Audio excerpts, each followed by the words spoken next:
ഒരിക്കൽ ശ്രദ്ധിച്ചിട്ടുണ്ടോ? കുതിർക്കുന്ന വെള്ളത്തിൽ നിങ്ങൾക്ക് നിങ്ങളുടെ പ്രതിഫലനം കാണാനാകില്ല.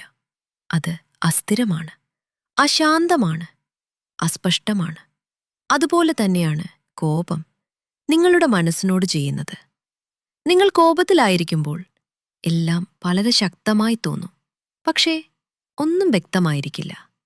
നിങ്ങൾ വേഗത്തിൽ പ്രതികരിക്കും, വേഗത്തിൽ വിധിക്കും, പിന്നീട് പലപ്പോഴും പശ്ചാത്താപിക്കും.